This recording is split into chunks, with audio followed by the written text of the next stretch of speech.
بسم اللہ الرحمن الرحیم الحمد للہ وحدہ والصلاة والسلام علی من لا نبی بعدہ وعلی آلہ البررہ وصحبہ الکملہ اما بعد فاعوذ باللہ من الشیطان الرجیم بسم اللہ الرحمن الرحیم وقل للمؤمنات یغضضن من ابصارہن صدق اللہ مولانا العظیم وبلغنا رسولہ النبی الکریم الامین۔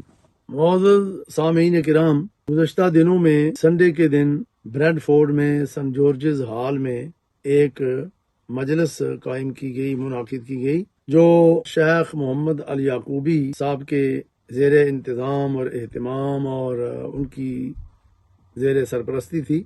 اس مجلس میں دین اسلام کی خلاف ورزی کی گئی اور ایسے امور پر مشتمل تھی جو شرعاً جائز نہیں۔ صلاة الله سلام الله على Yasin. And again, let's go louder. صلاة الله سلام الله على طه رسول الله. صلاة الله سلام الله على ياسين حبيب الله.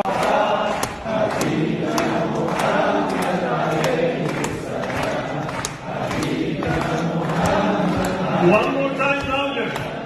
Allahumma salli ala. تو ہمیں افسوس سے آج یہ مسائل بیان کرنے پڑے ہیں کہ مذہبی اور علمی شخصیت بھی ہو اور پھر خاص کر کے وہ تصوف کی تعلیم کے دعوے دار ہوں، تو پھر ایسی مجلسیں قائم کرنی جن میں شرع پاک کی خلاف ورزی ہو نہایت ہی افسوسناک عمل ہے۔ یہ مسلمانوں کو یاد رکھنا چاہیے کہ تمام مسلمان احکام شرعیہ کے مکلف ہیں اور اس کے پابند ہیں۔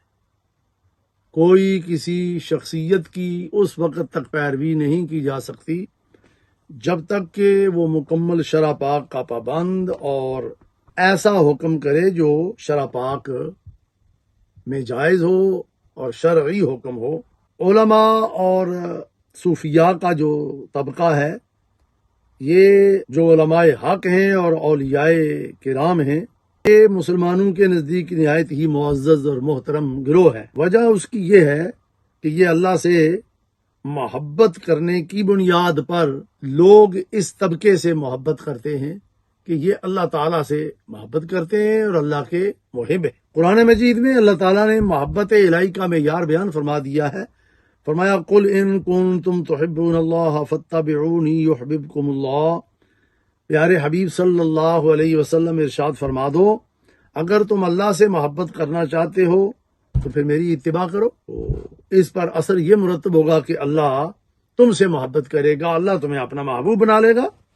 اور یہ محبت کاملہ جو ہے یہ موقوف ہے اتباع رسول اللہ صلی اللہ علیہ وسلم پر۔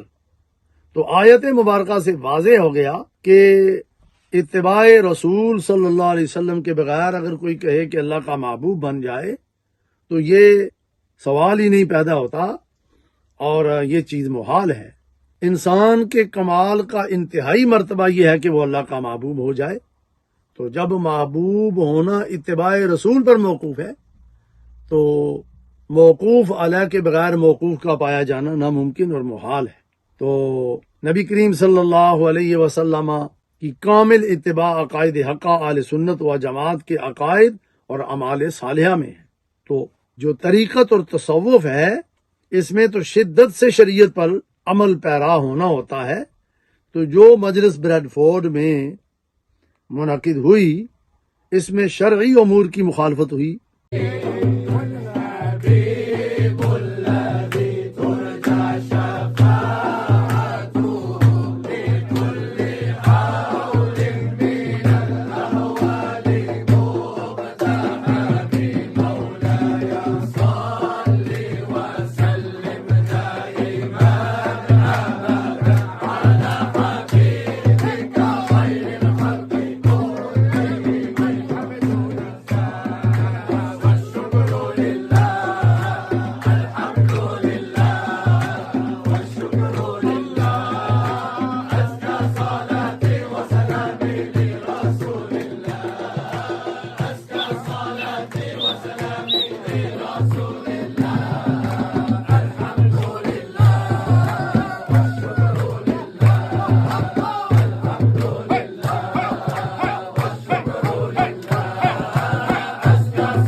تو کیا اس طرح یہ محفل کوئی روحانی محفل تھی؟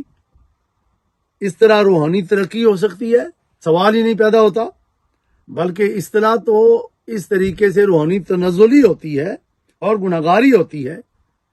تو یہ مجلس جب دینی خلاف ورزیوں پر مشتمل ہے تو پھر اندازہ کر لیں کہ ایسی مجلس کا کیا فائدہ بلکہ الٹا وبال ہوتا ہے. اس میں جو شرعی خلاف ورزیاں تھیں ان میں ایک تو یہ نوجوان لڑکے لڑکیوں کا اختلاط، اور پھر ننگے منہ ایک دوسرے کو دیکھنا، اور نمبر 2 اس کے اندر تالیاں بجانی، شور مچانا، پھر نمبر 3 اس کے اندر سیٹیاں بجانا، لڑکے لڑکیوں کا شور مچانا اور آوازیں کسنا، نمبر 5 قرآن مجید کی تلاوت کے دوران شور مچایا جانا.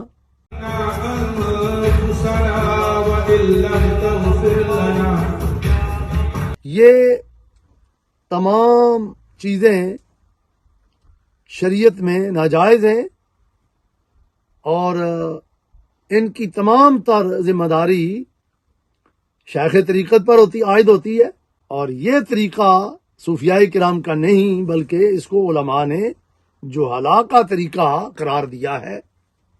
قرآن مجید میں اللہ تعالیٰ ارشاد فرماتا ہے وَقُلْ لِلْمُؤْمِنَاتِ يَغْضُضْنَ مِنْ أَبْصَارِهِنَّ، جس کا معنی اور مفہوم یہ ہے کہ اے پیارے حبیب صلی اللہ علیہ وسلم آپ فرما دو مومنات یعنی خواتین اسلام کو فرما دو کہ اپنی نگاہوں کو نیچے رکھیں. حاضرین کرام، نگاہ نیچے رکھنے کا حکم اس لیے دیا جا رہا ہے کہ جب نگاہیں اٹھیں برہنہ چہروں پر پڑیں، وہ مردوں کی نگاہیں خواتین کے چہروں پر یا خواتین کی نگاہیں مردوں کے چہروں پر پڑیں تو یہ ایک فتنہ ہے، اور اس سے یہ مقدمہ یعنی محرمات ہے.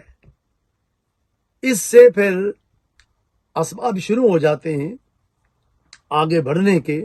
تو شرع پاک نے جس طرح ایک چیز کو حرام کیا تو اس کے اسباب کو بھی حرام فرمایا. یعنی محرم جو ہے، جو حرام چیز ہے، اس کا مقدمہ بھی حرام ہوتا ہے.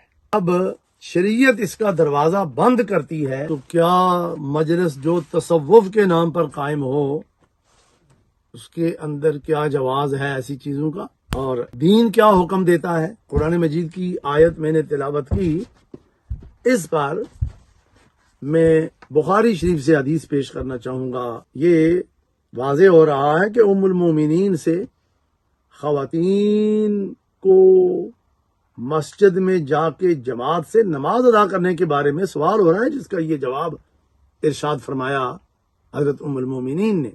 سائل نے کہا کہ حضور کے زمانے میں تو عورتیں شریک ہوتی تھیں، تو ام المومنین نے جواب کے اندر ارشاد فرمایا لو ادرک النبی ما احدث النساء لمنعهن المسجد. اگر آج کے زمانے میں حضور علیہ الصلوۃ والسلام اس کو ملاحظہ فرما لیتے جو خواتین کے حال احوال ہیں تو حضور علیہ الصلوۃ والسلام خواتین کو مسجد میں جا کے نماز پڑھنے سے منع فرما دیتے، جس طرح کہ بنی اسرائیل کی عورتوں کو منع کیا گیا تھا. تو راوی کہتے ہیں کہ میں نے حضرت امرہ سے پوچھا کہ منع کیا گیا تھا؟ ام المومنین رضی اللہ تعالی عنہا اپنے زمانے کی بات فرما رہی ہیں، حالانکہ وہ خیر القرون کے اندر ہے. تو فرمایا عورتوں کے حالات اس طرح کے اگر حضور ملاحظہ فرما لیتے تو حضور مسجد میں آنے سے منع فرما دیتے۔ ناظرین کرام، مطلب یہ ہے کہ خواتین کو ایک تو اس کے اندر واضح طور پر یہ تعلیم دی جا رہی ہے کہ ایک تو ان کے حجاب اور پردہ، اور دوسرا مردوں سے ان کا علیحدہ رہنا، الگ تھلگ، اسلام اور دین اس کی تعلیم دیتا ہے۔ اور ایک اور حدیث جو حضرت علی شیر خدا رضی اللہ تعالی عنہ کے حوالے سے ہے کہ حضور علیہ الصلوۃ والسلام نے حضرت علی شیر خدا رضی اللہ تعالی عنہ کو کیا ارشاد فرمایا؟ قال، فرمایا نبی کریم صلی اللہ علیہ وسلم نے، یا علیو لا تتبع نظرۃ نظرۃ، فرمایا کہ تم ایک نظر کو دوسری نظر کے تابع نہ کرو، فَإِنَّ لَكَ الْأُولَى وَلَيْسَتْ لَكَ الْآخِرَةُ، فرمایا کہ پہلی نظر تیرے لیے ہے۔ کیا مطلب؟ پہلی نظر کا جواز ہے جبکہ وہ کیف متفق کا نظر پڑ جائے، وَلَيْسَتْ لَكَ الْآخِرَةُ، اور دوسری نظر تیرے لیے جائز نہیں۔ یہ حضرت علی شیر خدا رضی اللہ تعالیٰ عنہ کو حضور علیہ الصلوۃ والسلام نے فرمایا۔ اور اسی طرح ایک اور حدیث ام المومنین سے ہے کہ حضرت میمونہ رضی اللہ تعالی عنہا نے کہا کہ ہم حضور علیہ الصلوۃ والسلام کے پاس حاضر تھیں کہ اقبل ابن ام مکتوم فدخل علیہ وذلک بعد ما امر بالحجاب، کہ حضرت ابن ام مکتوم یہ حاضر ہوئے اور حجاب کا حکم آ چکا تھا۔ فقال رسول اللہ صلی اللہ علیہ وسلم، حضور علیہ الصلوۃ والسلام نے فرمایا، احتجبا منہ، فرمایا کہ خواتین کو ارشاد فرمایا تم پردہ کرو اس سے۔ تو حضرت میمونہ کہتی ہیں کہ کیا یہ نابینے نہیں ہیں، وہ ہمیں دیکھ بھی نہیں سکتے، پہچان بھی نہیں سکتے؟ حضور علیہ الصلوۃ والسلام نے فرمایا یہ تو نابینے ہیں، تم تو نابینا نہیں ہو نا، تم تو ان کو دیکھ رہی ہو۔ تو بتایا گیا کہ جس طرح مرد کے لیے عورت کو دیکھنا ناجائز، اسی طرح عورتوں کو مردوں کو دیکھنا ان کے لیے بھی ناجائز۔ یہ ہے دین، اور یہ دین کا حکم ہے۔ اب اس مجلس میں اس کی کھلی خلاف ورزی ہوئی، اور اس کے ساتھ ساتھ قرآن مجید کے حوالے سے پھر یہ میں بات کرنا چاہوں گا کہ قرآن مجید پڑھا جا رہا ہے تو ساتھ ساتھ اس طرح کی آوازیں آ رہی ہیں جیسے کوئی گا رہا ہے، یعنی اس طرح آوازیں وہاں بلند کی جا رہی ہیں، تو اس میں تو قرآن مجید کی بے ادبی بھی ہے۔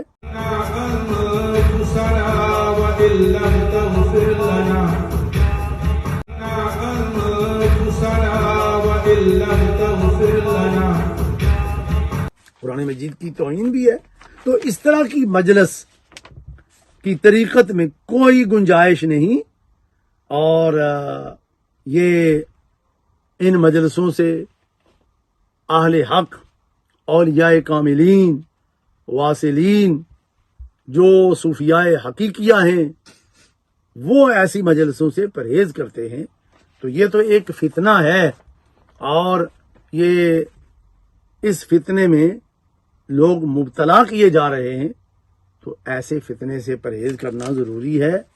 اللہ تعالی عمل کی توفیق عطا فرمائے، اور یہ ساری ذمہ داری شیخ پر ہی عائد ہوتی ہے، کیونکہ شیخ کے امر سے ہی ایسی یہ سارے امور انجام دیے جاتے ہیں۔ میں چند ایک جملے عربی کے اندر خصوصاً شیخ کے لیے عرض کرنا چاہوں گا۔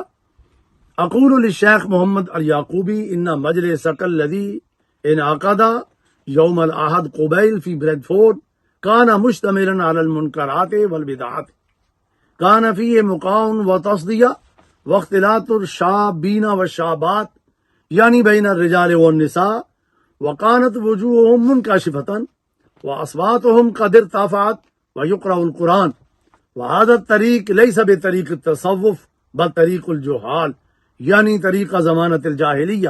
قال اللہ تبارک و تعالی فی کلامہ المجید والفرقان الحمید، وما کان صلاتہم عند البیت الا مکاء وتصدیہ فذوقوا العذاب بما کنتم تکفرون، صدق اللہ العظیم۔ قال المفسر الامام القرطبی رحمہ اللہ تعالی فی تفسیرہ الجامع لاحکام القرآن، قال ابن عباس رضی اللہ تعالی عنہ کانت قریش تطوف بالبیت عراتا يصفقون ويصفرون فكان ذلك عبادة في ظنهم والمقاء الصفير والتصدية التصفيق قاله مجاهد السدي وابن عمر رضي الله عنه. قال قتادة المقاء ضرب بالأيدي وتصدية صياح، وعلى التفسيرين ففيه رد على الجهال من الصوفية الذين يرقصون ويصفقون وذلك كله منكر يتنزه عن مثله العقلاء ويتشبه فاعله بالمشركين فيما كان يفعلونه عند البيت. قال النحاس المعروف في اللغة ما روي عن ابن عمر حكى أبو عبيد وغيره أنه يقال مقا يمكو مقوا ومقان إذا صفر وصدى يصدي تصدية إذا صفق. ثبت من ذلك هذا الطريق طريق المشركين والتصوف من الدين وتابع الشريعة الشيخ المرشد الهادي الذي أناب إلى الله تعالى. قال الله تعالى واتبع سبيل من أناب إلي. ولهذا الذي يعمل عملا يخالف الشرع ليس بشيخ الطريقة والتصوف. قال الإمام مالك بن أنس رضي الله تعالى عنه هو أحد من أئمة الأربعة من تفقه ولم يتصوف فقد تفسق ومن تصوف ولم يتفقه فقد تزندق.